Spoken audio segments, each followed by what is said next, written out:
Hello and welcome to Hey, Not the Face with your host, John Nash, and your producer, me, Steffi Haynes. And today we have a very, very special episode because we have two of the two lead attorneys on the UFC antitrust case. John will be interviewing Eric Cramer and Michael Dell'Angelo from Berger Montague PC. So, without any further ado, John, I'm going to hand it over to you and you take it away, sir. I feel I should have worn my sports coat today. I do not feel like I'm up to snuff here. But welcome, gentlemen. You guys from one of the law firms representing the fighters in the UFC class action, the UFC antitrust case, the class action case, Lee v. Zuffa, as well as Johnson v. Zuffa. So I thought it'd be fitting, and you guys were kind enough to accept, to have you on to go over a lot of the details, because there seems to be, it should be somewhat simple, but there's a lot of confusion, I would say, out there involving the case. And so I thought it'd be very helpful if to have you guys on directly to answer some questions that are floating around. So the first question I have for either one of you two gentlemen is, who technically is a member of the Lee class? And I should, for people listening and might not, there are two class action lawsuits. The first one is the one that was class certified, Lee v. Zuffa, that started, was filed back in 2014. Kung Lee is the primary name plaintiff, the first. And then there's a second lawsuit that is just now getting in the courts. That is not the one that was settled. So can you describe who is technically a member of this class? What UFC fighters are a member of this class? So I'll take that. Thanks for having us on the show, John. We're happy to talk about the case and the settlement and any of the questions that you have, because we want accurate information out there. The Lee class includes anyone who fought for the UFC from December 2010 to June. It's December 10th, 2010 to June 30th, 2017. Okay, so that everybody that fought in this. Now, if you look at the complaint, and this is the confusion. I know some fighters call me and ask about this. If you look at the complaint, it describes a member of the Lee class as a U.S. citizen or an international fighter that fought in the United States. Is that, and I remember a while ago you had a tweet that kind of expanded that definition. So is it just those fighters that are U.S. citizens and fought in the U.S., or is it all fighters that fought in the UFC during that period? The way our expert and we will be interpreting that as anyone who's a U.S. citizen or who fought in the United States or who fought in a fight that was broadcast in the United States. Mm-hmm. So that should be pretty much everyone who fought between December 10th, 2010 and June 30th, 2017. Okay. I believe every UFC fight was broadcast in the United States. I'm not sure. There maybe was a couple dark matches in there. Dark is in fight business, dark matches are non-televised bouts at the beginning of a card. But that would cover at least 99 point whatever percent of the fighters. So, okay, that would answer that question. Now, that covers the class period. I guess one other question a lot of fighters have is, why does it start in 2010? And I'm sure the answer is obvious, but you go ahead.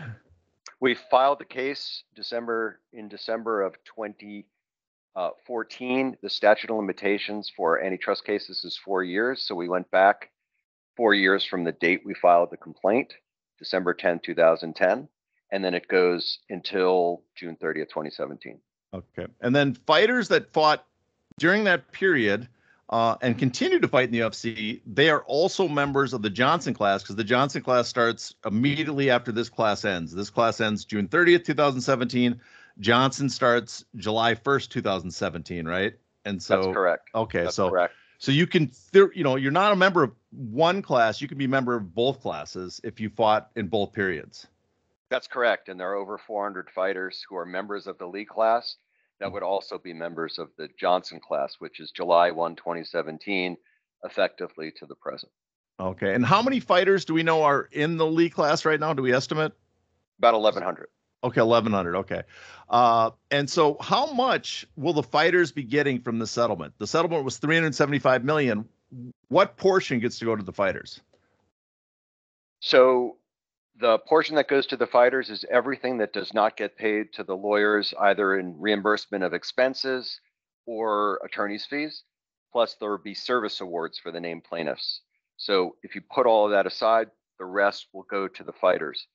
So that's okay. And so in the service awards, if I remember right, Val, you were asking for 200,000 for each of the named plaintiffs. 250,000. Oh, 250,000. Okay, and that includes the named plaintiffs are Kung Lee, John Fitch, Javier Vasquez, Kyle Kingsbury, and Brandon Vera, and then you included Nate Quarry in that list, right? Even though technically because he was part of a separate class, the identity class that was denied class certification, you are still putting him in the group to get this bonus pay, basically. Technically, he's not getting a service award because you have to be in the class to get a service award. He is getting a payment to release his identity rights claim, his individual identity rights claim. Okay. But Nate has been involved in this case from the very beginning and did a lot of work on behalf of the fighters, as did all of the other named plaintiffs that you identified.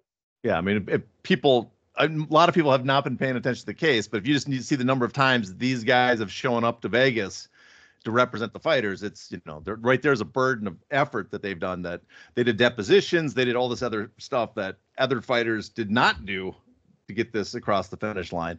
And so, if I could just interrupt you there, and Michael may want to add this to this, but these men did a lot of work. I mean, it wasn't just showing up to Vegas, and it wasn't just being deposed. Each of the named plaintiffs did a lot of work. They produced a lot of They had to turn over all of their documents, all of their social media, all of their information. All of them had to be prepared for depositions and sit for depositions, to have the UFC's lawyers grill them for 7 hours. Michael, can we hear you now? Can you hear me now? Yes. Okay. Go ahead, Michael. Yeah. So thanks, Eric. The contribution of the named plaintiffs in this case was extraordinary compared to virtually every other class action I've ever been involved in. I mean, every one of these fighters was intimately involved with putting together a very detailed complaint, and one that actually obviously survived a motion to dismiss. There was a very deep dive into their documents. But here, every one of them sat for deposition, and anybody who's, seen their depositions or the transcripts that they gave in this case, they were incredibly detailed and very well done. And they put an enormous amount of time and attention into preparing.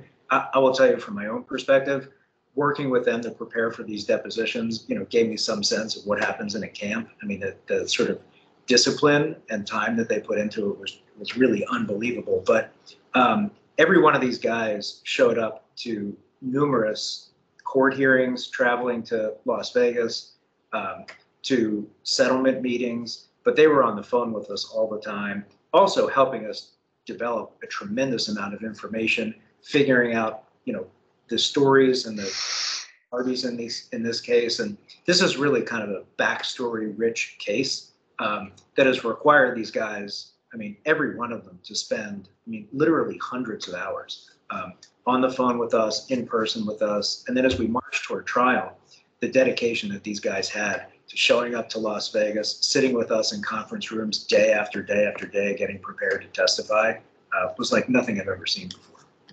We also had 4 mediation sessions over the course of the 10 years of the case, and these guys showed up to each and every one.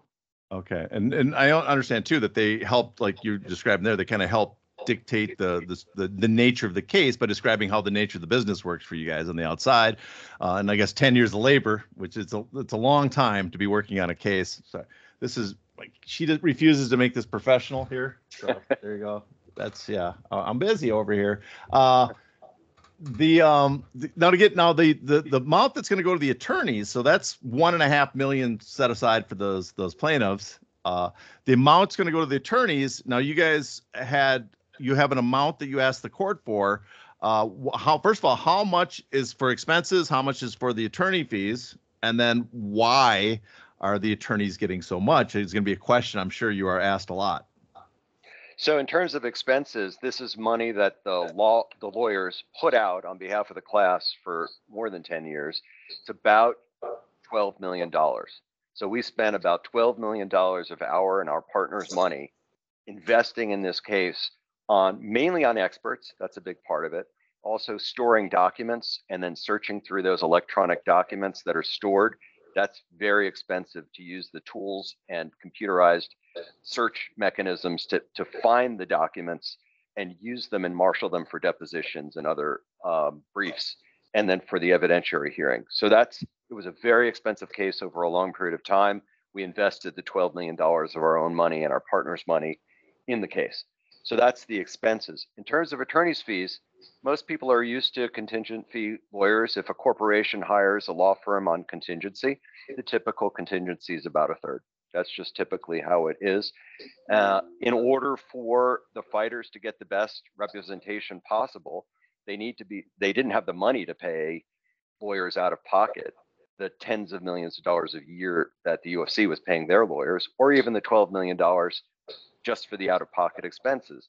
So the deal is, at the beginning, the class essentially agrees to pay the lawyers on contingency. If the lawyers win, they get back their investment, plus they get paid about a third of the overall success if the judge agrees. So that's typical. Here we're asking for about 31% of the total amount, and the judge has to agree. Yep. And the judge has not yet agreed, but it's in the notice that we're asking for about 31%. It's a little over $115 million, but over 10 years, given all the investment and all of the risk, right? If we got zero, if we lost at any point, we would have gotten zero, and we would have been in the whole $12 million.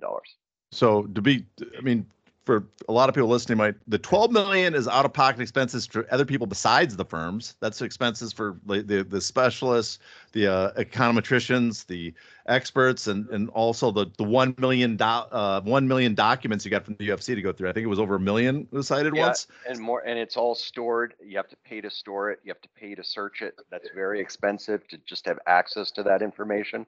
We traveled back and forth, first of all around the country to take depositions, to Vegas. And we had private investigators. All of that has to be paid for by the lawyers, and it's a very expensive case. And then the rest of it is you guys worked for free for 10 years, multiple firms. I don't know, the hours estimate I heard was over 100,000 hours. I don't know if that's accurate, but is that ballpark figure correct? 100,000 hours or? It's many hours. We haven't done the full accounting yet, which we will do, and all of that will be submitted in public, so people will get to see all of our hours and all of the time and effort we put in. Michael might want to describe some of the effort of the council in this case, because it's been extraordinary from the beginning. Sure. I mean, it's been, primarily led by the three firms: our firm, Berger Montague, Cohn Milstein, and the Joseph Severi law firm. But each firm has had a fairly large team of lawyers involved. I mean, there were dozens of depositions taken. But we, in the run-up to the case after the motion to dismiss was decided, there were extensive negotiations with the UFC about documents, for example, that went on, for the better part of a year. Magistrate Judge Lean, had the lawyers out in Las Vegas literally every month doing reports to her about the progress of discovery. Eric and you, John, mentioned that there were, million+ documents from the UFC, but there were dozens of third parties that we went, served subpoenas, fought with their lawyers, got, huge volumes of documents, and then took dozens of depositions around the country. The UFC deposed every one of our plaintiffs. There were myriad rounds of briefing throughout. We were back and forth in that court. Eric can talk a little bit about the 7-day in-person class certification hearing that we had, multiple hearings on summary judgment. And then there were, the initial settlement that we reached at the beginning of the year was 6 or so weeks out from trial. So we were heavily involved in preparing for trial, anticipating being standing up in court for, every day for 4 weeks. And then when that settlement approval was denied, we went back to litigation, and we were sort of full-throated trial preparation, and again, running up to that again in February. And one thing I would want people to understand about it is we're going up against two of the best law firms in the world, Paul Weiss and Latham and Watkins. So UFC has two of the best, biggest, and most prestigious law firms in the world that we're fighting against in this case. And as a class, as a group of fighters, you're going to want on your side lawyers who are talented and skilled and experienced. And we, Michael running our law firm and Joseph Severi running his firm and Cohn Milstein running their firm, for those 10 years of the case, we have to pay all of our lawyers, right? we have to pay the partners, we have to pay the lawyers, we have to pay the paralegals. And in order to be able to do that, we need to know that if we do succeed, at the end of the day, there's a profit to be made. Otherwise, our partners aren't going to make the investment. So that's the trade-off. We agree to work essentially for free. We agree to make huge investments for free. Whereas, and if we lose, we get nothing back. And if we win, we get the upside, a percentage of the recovery. So our interests are completely aligned with the classes. The more money we recover on behalf of the class, the more money we can make. Now, but still the judge has to approve this amount. So it's possible. I mean, I'm sure you guys wouldn't be happy, but I'm sure a lot of fighters would be happy. It's possible the judge lowers the amount that's awarded that you're asking for. Yeah, it's certainly possible that everything in a class action needs to be approved by the court. So we need to go before the court, put all the information. The court obviously is well aware of the work that we did, but some courts will approve. Sometimes they reduce it a little bit. That's just the nature of our practice. I would say that given that we're going to be fighting the Johnson case, I would hope that the class members would want us to be compensated well, so we're incentivized to go forward in Johnson and fight another 5-year battle, and this time to get injunctive relief and more money on behalf of the fighters. So in order for us to have the incentive to make that investment, we need to make profits when we do succeed. The American way. Yeah, I've heard in some ways that's the benefit of settling Lee and Johnson continuing, is that the risk of Johnson is now less because you do not have both cases, the amount of work and effort put in without any compensation yet, any return. And so it's not as risky now going ahead with Johnson. There's not this overhanging burden of all the effort you put in. Yeah, I think there's two things. There's that, plus we can focus now on Johnson. Before we were focused on both cases, and when you're about to go to trial, as Michael described, you're focused on trying the case.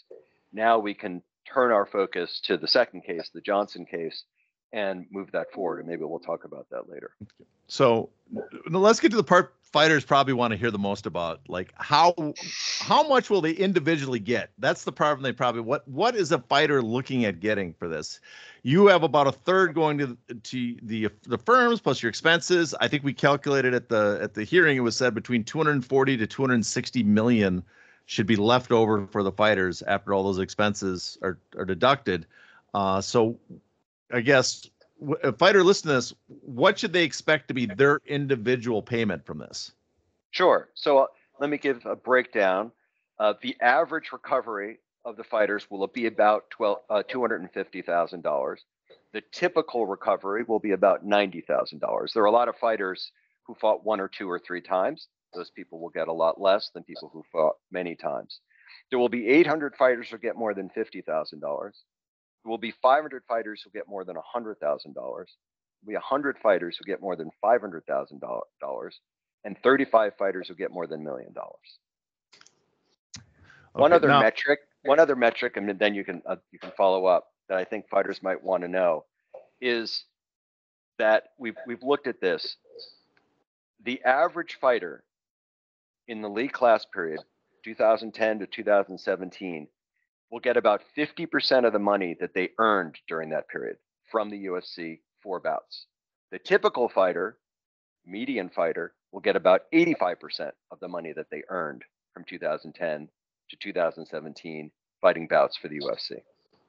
Okay. And the reason for that is because it's divided into 2 tranches, right? The 70% of the damages that are going to fighters is going to a tranche based on their total compensation they earned during that class period. And then 30% is going to be divided by the number of bouts they had during the class period. Now, you can correct me if I'm wrong, based on fighters making $556.5 million during the class period, I think was the amount that was disclosed in the case.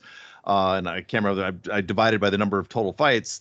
The fighter, they should make, based on what the return is, somewhere between 30 and 33% of their total earnings on the one tranche, and on the other tranche, almost $14,000 per fight. Does that sound accurate? I don't have those numbers committed to memory, but that sounds approximately correct on net. Yes.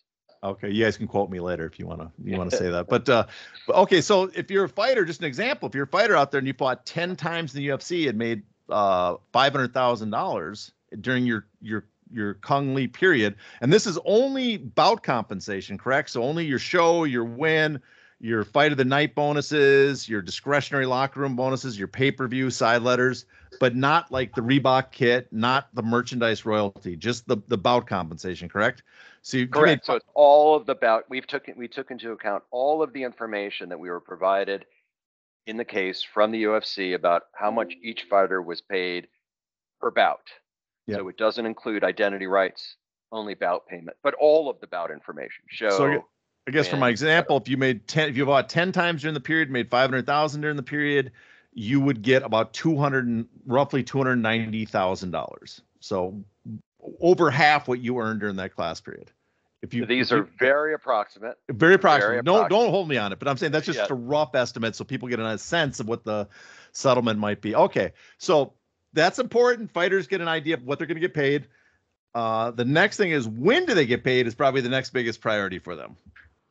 So in a class action, and this class action will be treated like other class actions, there's a process for how long a settlement takes to get finally approved, and then for a claims process, and I'll lay out that period. So we had a hearing for preliminary approval on October 22nd, and the court entered an order preliminarily approving the settlement on October 23rd. Notice will go out to the class. All the class members get notice of the settlement and of the amount and any information that they need to know, that the court thinks they need to know about the settlement. It will go out on or before November 22nd, 2024. Fighters should get emails. There'll be social media notice. There'll be mailed notice if we don't have the emails, but we're going to do our best to make sure that every fighter in the class gets notice of the settlement. Fighters who have an objection can lodge that with the court, and the instructions for that are in the notice itself by January 21st, 2025. There will be a hearing then on February 6, 2025 at 9:15 in the morning in Las Vegas before Judge Boulware for final approval. It's called a fairness hearing or a final approval hearing. And at that point, if there are objections, the judge will hear them. People can show up or they can be in writing. If there are no objections, the judge will have a hearing anyway.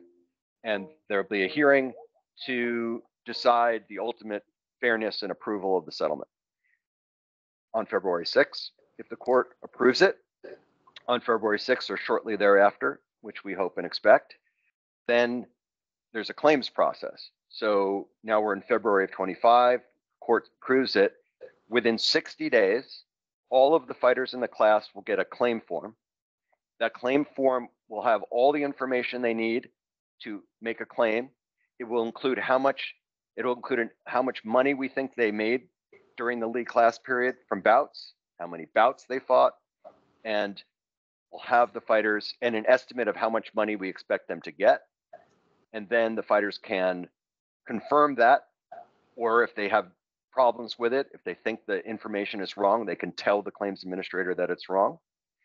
So claim forms will go out sometime in April of 2025, within 60 days of final approval. And then the fighters will have about 45 days to fill out the claim form, which is basically sign it and send it in if they think it's correct, or tell the claims administrator there's an error or a problem. And so now we're in sometime in May or June of 2025. The claims administrator will have all of the information. Then we will work together with the claims administrator to come up with a list of all the fighters, how much each fighter will get. We'll submit that to the court in about June or July of 25. And then the court will approve it, we hope. And then the money can go out to the fighters. We hope to be able to do it in wire transfer if we get wire information, or checks to the fighters. Okay. So you basically will have all the information about which fighters are eligible, how many fights they had. And so you should know if a fighter fails to make a claim, what happens to that money? So we're going to do everything we can to make sure that every fighter who is in the class who's eligible to make a claim makes a claim. And all they have to do is basically sign the form and send it back in, and they're in. But they have to sign the form and send it in. But if they don't make a claim, then that money gets distributed to the other fighters. That's what pro rata means. So if only one fighter made a claim, that fighter would get all the money. So you don't put ideas in any fighter's head, because one fighter is going to be like, he's going to rent a boat for all the other fighters, and that boat will never come back. But so they'll have to fill out that form, and so the money, if it's not claimed by a fighter, it doesn't like go to you guys. It doesn't. I wish it went to me, but it doesn't go to me. It doesn't go to chair. It doesn't go to an outside body. It's split amongst the other fighters, right? My understanding too is that the final date, you submit all the claims, and whoever's in that list, that's when the money's split. That's why it waits till July. That's right. We need to know who made a claim, so that we can then say, is it 500 people who made a claim or 800 people, and then split the money among those 500 or those 800. So that's why we need all of that information before we can start sending the money out. That's why it takes a little bit longer. And also we've learned over time, since we do class actions all the time, there's often a lot of fraud in class actions. People put in claims when they don't deserve to make claims. And so we have a process in place with the claims administrator to ensure that no fraud is occurring, and that only the class members or their rightful beneficiaries, if they're no longer with us, get the money. But we have to, that's part of the reason it takes so long. We have to do it right. Everything has to be done before any dollar goes out to a class member, and we have to make sure that no fraud is occurring. Okay, and then so fighters listening, because this point, you have a website, right, where they can start the process of getting in touch with you. UFCclassaction.com. Is that, I believe that's it. UFCclassaction.com. They can go to it. There's a link. They can fill out information to stay in touch with you guys. That way they can get a hold of you. Now, the forms they have to fill out, are these complex documents, or is it a very simple form, or is there going to be, I mean, do they need a lawyer to look over this stuff, or is it, what's the nature of, what's the work they're going to have to put in to file their claim? They do not need a lawyer, though they're certainly welcome to have their own lawyer look at it. No problem at all. You can have anybody you want look at it, but it's supposed to be, and we want it to be, straightforward and simple. If someone have questions, they can call me, they can call Michael, they can call the claims administrator. We want to walk and talk people through it. But basically, if you get your claim form and you think it's accurate, yes, I fought 4 bouts during this period. Yes, this is how much I made during this period. All you have to do is sign it, date it, and send it in. There's no work to be done. You don't need anybody else to do it for you. Now, there are lots of companies out there that pretend to be your helper. And so they say, in order to get money from this settlement, you have to sign up with us and we'll take care of it. You do not need to do that. Those people take a lot of money on the back end for often doing very little work. Everyone will get a claim form. If you don't get a claim form, you could call us, or call the claims administrator, or email us. You will get a claim form. All you have to do is sign it and send it back. There's no work.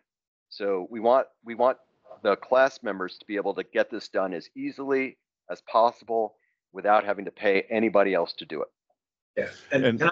Can I just emphasize that point, John, because it's a really important one for the fighters to hear, that there's a robust industry out there that will contact fighters, encouraging them to make claims, offering to assist them with the process. I mean, Eric is right. We've designed this to try to be really simple and really straightforward. And, anybody can certainly hire a lawyer to review their claim or consider, but nobody needs to hire a third party to fill out the claim form for them and pay them something to do it. A lot of these companies, try to take 25 or 33% of the claim amount, and the process is really designed for that to be unnecessary. And we're really committed to helping the fighters submit their claims and getting them submitted on time and correctly. It's a really simple process because we want to get as much of this money into the hands of the fighters and not be paying, some what we perceive to be unnecessary service that would then drain off money from the fighters. So in some ways, if a fighter had a legitimate reason, I guess, to analyze the settlement, let's say he, thought maybe opting out might be his better option, and very rare for fighters listening, opting out means you're not part of the class action anymore. You're going to basically take the complaint yourself individually, which is very difficult, but who knows? There might be a fighter that thinks it's a better cause of action. That makes sense probably to have an attorney, but for the other fighters, and I know this is happening, I know they're getting contacted by attorneys or by management that they are not, the piece they're taking, you guys are already getting paid. This is not getting paid out of your end. It's going to be paid out of the money the fighter is getting from the settlement without these people doing any additional work or improving the settlement for the fighter at all. In other words, they're just paying a sizable percentage of their damages, the settlement claim they get, without getting any extra additional benefit achieved by the attorney or the manager, whoever is going to be asking for a percentage. That's correct. They do not need to ask a manager, a lawyer, or anyone to claim in the settlement. Now, if somebody claims that a fighter owes them money as a result of them recovering, that's between them and the person. But my recommendation to the fighter is fill out your form, call us if you have questions, sign it, get your check, and then let somebody, if they think they have a claim against you, have the money in hand, and then you could keep it or not. But I wouldn't have the money go to somebody else first. I wouldn't ask somebody else to fill out the form for you. We do not think that's necessary. Now, a question I see raised a lot too is you guys, the attorneys, the payment for the attorneys will go out in the spring, I think on the first or second escrow payment. Why do the attorneys get paid before the fighters? So we will be asking to be paid. So the process is final approval hearing is in February 6, 2025. If the court enters an order on or about that date, allowing us to be paid for 10 years of work, we would take that fee from the escrow account within 30 days. So probably we'd wait 30 days in case there's an appeal. Now, we haven't talked about an appeal, but appeal is possible, and we can talk about that. If there is no appeal, we could be paid within 30 days, so sometime in March. And from our perspective, the money will be sitting in escrow, so we could wait to take that money a few months for when the fighter gets paid. But that's not going to cause the fighters to get any more or less money. Our partners and we have been waiting for 10 years to get paid, so we think it's fair that we get paid when the money becomes available, and we will do our best to make sure the fighters get paid as soon as the claims process is done and they can get paid. All of the money in escrow is earning interest right now at 4.5%, and any interest that the fighter amount earns, the fighters will get. That will be distributed to them.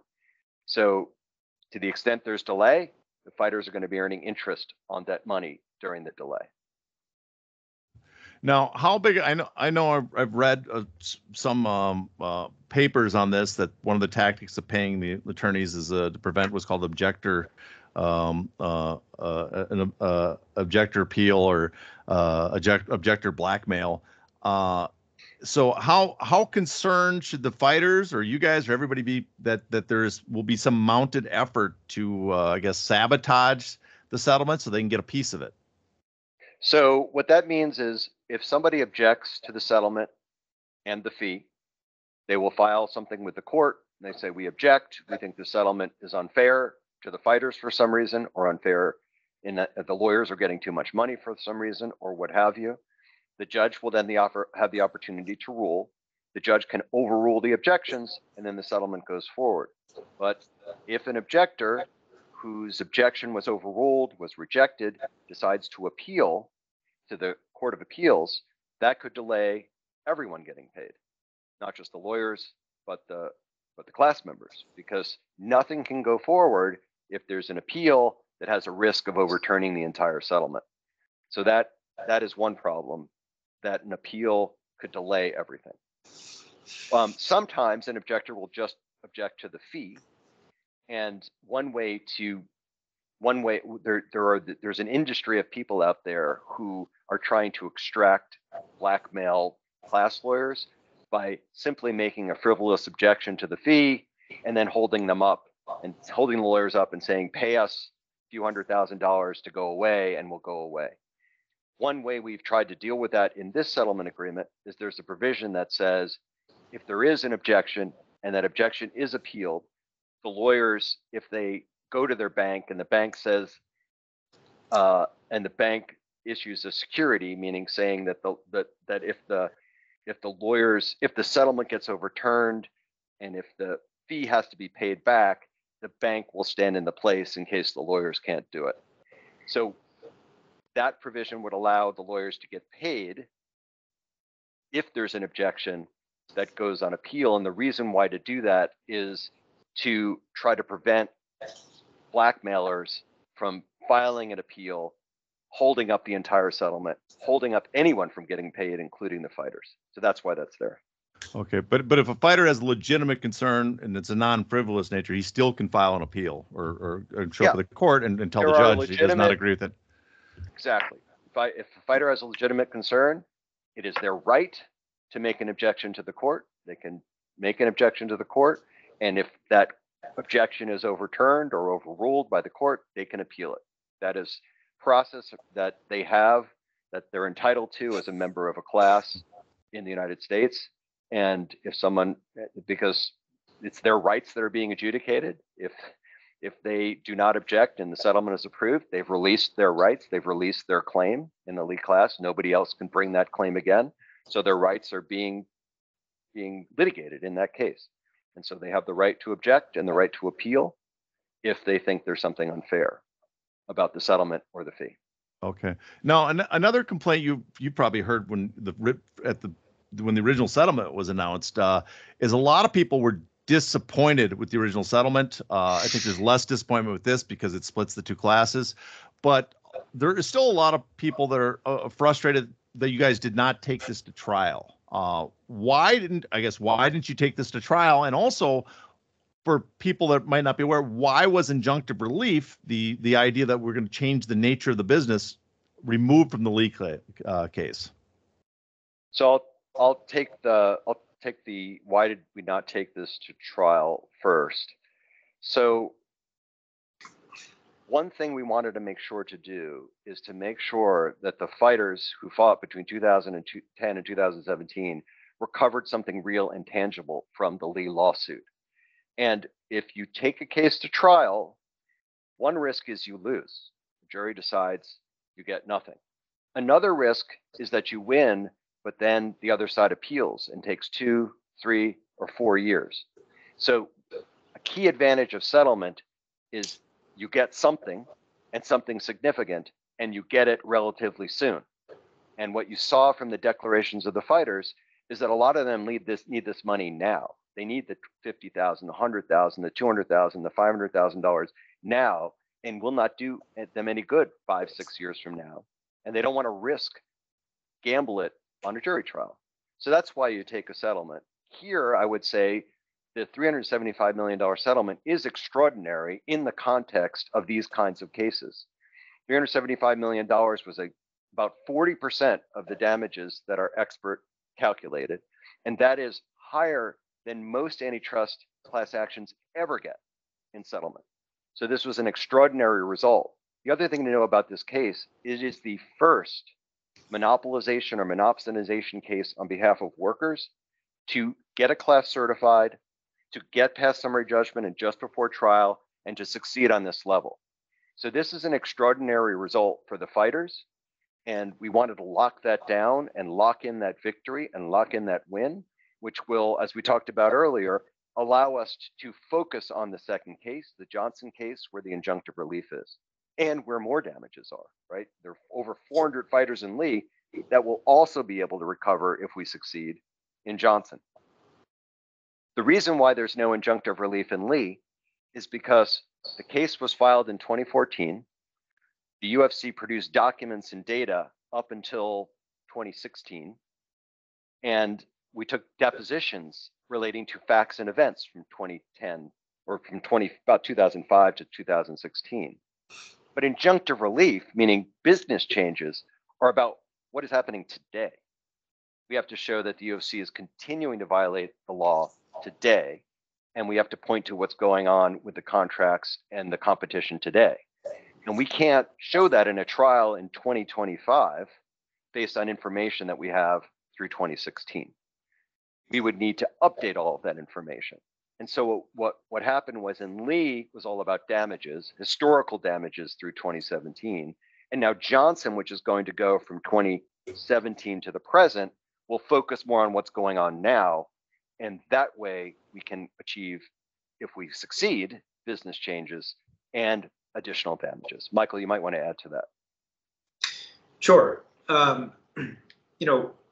And that is one of the key advantages of the Johnson case, right? It gave us some comfort in settling Lee, right? Not only because you have overlap class members between Lee and Johnson, but even those who are only in the Lee class know that the fight continues and that there's another case pending before Judge Boulware where we have the opportunity not only to get damages, but to make real changes in the sport that in the combined settlement, were much more difficult to achieve.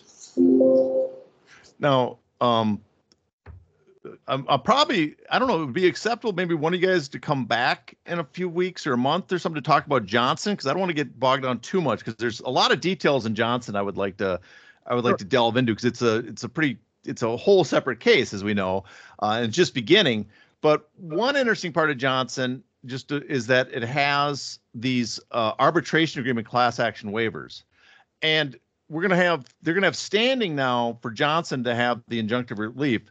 Is it fair to say, before we get to the waivers, injunctive relief is very threatening to the UFC, and it's possible that they might settle for even a larger amount to make sure injunctive relief is not brought to bear on them? Because I'm sure you guys are aware, when Bill Isaacson was talking about this case going to trial, he was warning investors or shareholders, people buying the shares, that there's no reason the shares should go down, because the true risk was injunctive relief, and that was not on the table for the Lee trial.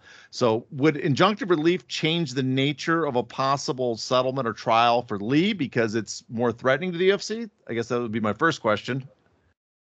So I'll take that first. The first thing I would want to say is, I think Michael and I, as lawyers for the Lee class, are much more comfortable talking about the Lee settlement, because that case is coming to a close and we're trying to get information out to the class about the nature of the settlement and how to make a claim.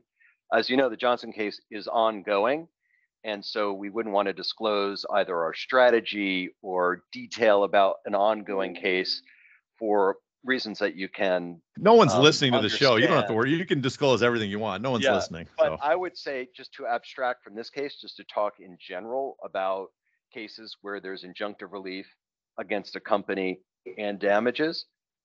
Companies that have a business practice or business practices, they tend to have that practice for a reason, because they think it makes them money, because they think it helps them control a market and overcharge consumers and underpay their workers. And they want to keep doing that, right? They'd rather write a check and keep doing what they're doing. So injunctive relief can often be an important hammer against a company. Now, we as class lawyers, we cannot ethically trade off injunctive relief and damages. They have to be done separately.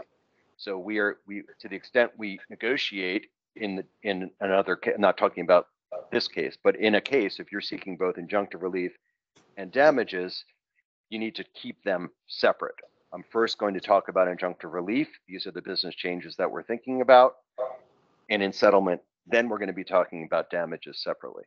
But at this point, now talking about Johnson in particular, the judge made it very clear that he thinks it's too early to settle the case, that he wants to see certain aspects of the case litigated. And so that's that our mindset right now in Johnson is to litigate the case and move it forward and get discovery. We're just starting with discovery, meaning we're getting their documents. We'll then take their depositions, and we'll move forward with that aspect of the case, because we need to learn about what's going on in the market today. What are the business practices today, before we can really assess what changes ultimately we want to make and what are the damages to the fighters. Michael, you might want to add to that too. I think you covered the landscape pretty well. I mean, I guess the only thing that I would add is that the threat of injunctive relief in this case is real, and it's significant, particularly for a company, that company like the UFC that has structured its business around certain practices. Now, really quick to get back on the class action waivers and arbitration agreements, how can you talk about at all? I guess maybe you can't. How much of a hurdle they are for the Johnson case, or are they going to be a problem for you? Because technically, based on Supreme Court rulings, every fighter that signs one of those is not part of the class, and so that eliminates a large number of fighters, the damages, potential damages in that class right there. And I guess theoretically, because if all the current fighters have it, would you have a problem with having standing to go after injunctive relief in the Johnson case? So as to standing for injunctive relief, the court ruled in its August 2023 class certification opinion and order that in order to have standing for injunctive relief, you simply needed to have standing at the time you filed the complaint. So even if you're no longer fighting for the UFC in 2028 when the case goes to trial, as long as you had standing at the time you filed the complaint, you have standing. And that's for a good reason, right? There are lots of cases against NCAA and universities, and those cases take 3 and 4 years. Well, obviously, if somebody sues as a junior and the case takes 3 years, there would never be any opportunity to get injunctive relief because you would be graduated. So the law evaluates that and says, as long as you have the ability, you would benefit from injunctive relief when you filed. And we filed the Johnson case in 2021. That's enough. And we have a plaintiff with standing when we filed the case in 2021. And so we have that under the court's ruling. In terms of the issue of arbitration clauses and class action waivers, one thing to know is that there are a whole group of fighters who fought in the early part of the period from July 2017 through 2020 that did not sign arbitration clauses or class action waivers. So that issue wouldn't apply to them at all. As to the enforceability of those clauses, that's an issue we're going to be litigating and studying and evaluating as the case goes forward. And I don't really want to offer an opinion about what we think about those clauses at this point. But based on the damages, let's say if the arbitration agreements don't get overturned by the court or thrown out, this case potentially the fighters that are in Johnson, they potentially could seek the type of settlement returns or whatever that the Lee class had. Is that a strong possibility or not for them? We have to. I mean, one question will be for all the fighters who signed arbitration clauses and class action waivers or signed contracts that had them in there. They didn't have a choice, obviously. The question will be, are those enforceable? And if they're enforceable, that's one question about how much those claims are worth. And if they're not enforceable, it's another question about how much those claims are worth. And that will have to be litigated in the case. Okay. But again, if you're in the Lee class and then you fought in Johnson, there's potential that you could see another settlement or another claim damages in the future awarded to you for Johnson. Well, that's true. Okay. Yeah. So yeah, there's over 400 fighters who were in Lee that will also be in Johnson. And if you are in Johnson and meaning you fought July 1, 2017, and you never signed an arbitration clause or class action waiver, that issue doesn't apply to you. And if there is a settlement or judgment in Johnson, you will benefit from it. Okay. So I guess the key information then, as we wrap up here, gentlemen, is the key information is one is every fighter listening to this, when we're going to have it in the text description, both on the blog Substack and on the YouTube channel, is go to your website, right, and put in contact you guys, right? Put your name in so you guys have a means to make sure you can contact fighters. I know a lot of fighters are, it's not as fortunate to say, they're kind of paranoid about being contacted all the time. But when it's coming from you guys, it's important to answer the emails or phone calls coming from your team. Make sure you get your claim in, and that way you can get your money if you fought in the Lee period. I've gotten calls from fighters that are not part of the Lee period, and unfortunately, you're not in the class, unfortunately. So, but if you're in the class, contact you to get your money, and that they do not, if they want to have a lawyer or attorney look over it for their own reasons, that makes sense. But they do not need anybody to do the work for them. It's not so complex that they can't fill out the forms themselves and get the settlement themselves.